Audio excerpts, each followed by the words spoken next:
Bulu tangkis dengan gerakan dinamis dan pukulan kuatnya bisa membebani bahu kamu. Bayangkan smash yang kuat atau gerakan cepat untuk mengejar kok. Gerakan ini memberi banyak tekanan pada sendi bahu kamu. Akibatnya, cedera bahu sering terjadi pada pemain bulu tangkis. Memahami cedera ini adalah kunci untuk tetap bisa bermain. Panduan ini akan membantu kamu memahami masalah bahu dan cara mengobatinya. Kita akan menjelajahi cedera umum, penyebabnya, dan anatomi bahu. Kita juga akan membahas gejala, diagnosis, dan pilihan pengobatan. Baik kamu seorang profesional berpengalaman atau pemain akhir pekan, mengetahui cara melindungi bahu sangatlah penting. Mari kita mulai dan memberdayakan kamu untuk mengontrol kesehatan bahu kamu. Perjalanan kamu menuju bulu tangkis bebas rasa sakit dimulai sekarang. Bahu adalah sendi yang kompleks. Bahu memungkinkan berbagai gerakan, membuatnya penting untuk bulu tangkis. Untuk memahami cedera bahu, ada baiknya untuk mengetahui cara kerja sendi ini. 3 tulang utama membentuk bahu kamu, humerus, scapula, dan clavicula. Tulang-tulang ini bekerja sama dengan otot, tendon, dan ligamen. Otot menggerakkan bahu. Tendon menghubungkan otot ke tulang memungkinkan gerakan. Ligamen menghubungkan tulang satu sama lain memberikan stabilitas. Satu kelompok otot yang penting adalah rotator cuff. Otot-otot yang melingkari sendi bahu membantu teks dan mengangkat lengan sedang tetap stabil. Gerakan overhead yang berulang dalam bulu tangkis dapat menyebabkan berbagai cedera bahu. Mari kita lihat beberapa yang umum. Robekan rotator cuff sering terjadi di antara pemain bulu tangkis. Robekan ini terjadi ketika tendon di rotator cuff rusak. Ini bisa disebabkan oleh penggunaan berlebihan, benturan tiba-tiba, atau penuaan. Cedera umum lainnya adalah robekan slap. Slap adalah singkatan dari superior labrum anterior to posterior. Labrum adalah cincin tulang rawan yang membantu menstabilkan sendi bahu. Robekan slap memengaruhi bagian atas labrum, tempat tendon bisep menempel. Bursitis adalah masalah lain. Bursai adalah kantung kecil berisi cairan yang melindungi sendi bahu. Penggunaan berlebihan atau cedera dapat menyebabkan kantung ini meradang, yang menyebabkan rasa sakit dan kekakuan. Bagian 4. Mengenali tanda bahaya, gejala dan diagnosis. Deteksi dini adalah kunci untuk mengobati cedera bahu secara efektif. Semakin cepat kamu mengenali gejala, semakin baik hasil pengobatannya. Mengetahui gejalanya dapat membantu kamu segera mencari pertolongan medis. Jangan abaikan tanda-tanda awal yang mungkin tampak sepele. Rasa sakit adalah gejala yang umum.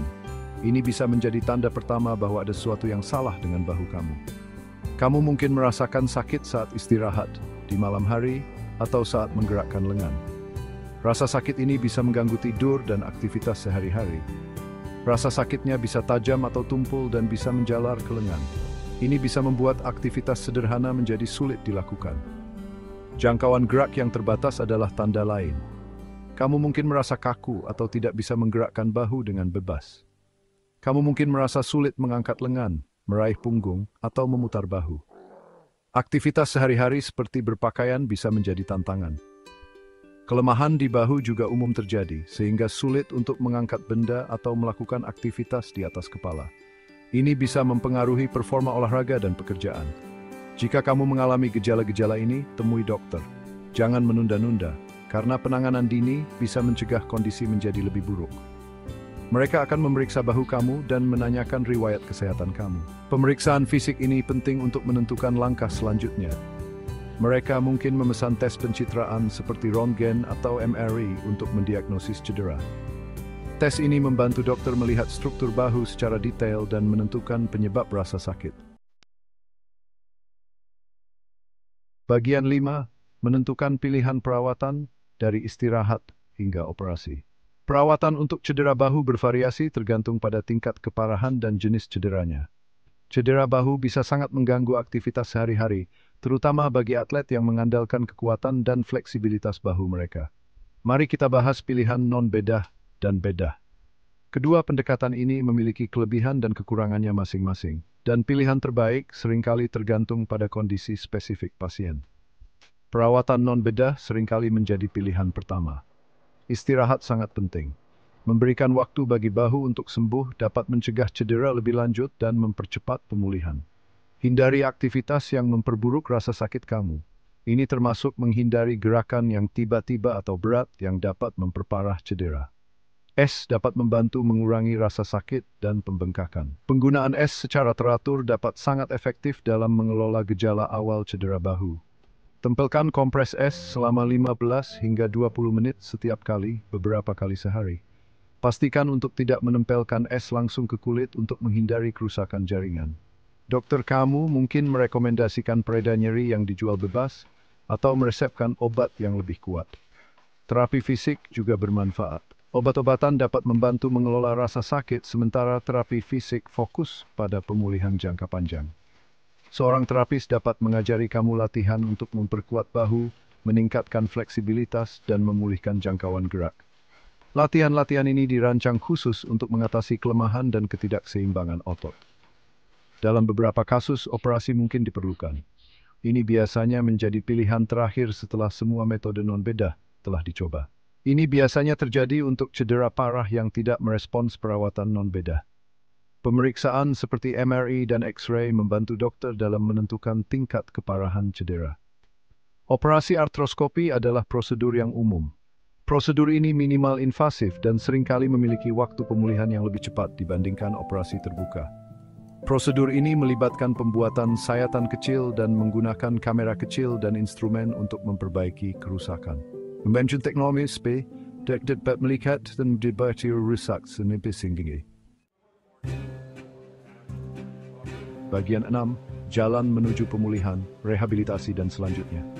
Setelah operasi atau perawatan non-bedah, rehabilitasi sangat penting untuk mendapatkan kembali fungsi bahu. Ikuti instruksi dokter dan terapis fisik dengan cermat. Terapi fisik akan menjadi bagian penting dari pemulihan kamu. Kamu akan mulai dengan latihan ringan dan secara bertahap beralih ke latihan yang lebih menantang saat bahu kamu sembuh. Tujuannya adalah untuk memulihkan kekuatan, fleksibilitas, dan jangkauan gerak. Bersabar dan konsisten dengan rehabilitasi kamu. Membutuhkan waktu untuk bahu kamu sembuh total. Jangan terburu-buru, karena dapat menyebabkan cedera ulang. Dokter kamu akan memberi nasihat kapan kamu boleh bermain bulu tangkis lagi. Saat kamu kembali bermain, mulailah secara bertahap dan dengarkan tubuh kamu. Jika kamu merasa sakit, berhenti dan istirahat. Bagian 7 pencegahan adalah kuncinya, melindungi bahu. Mencegah cedera bahu selalu lebih baik daripada mengobatinya.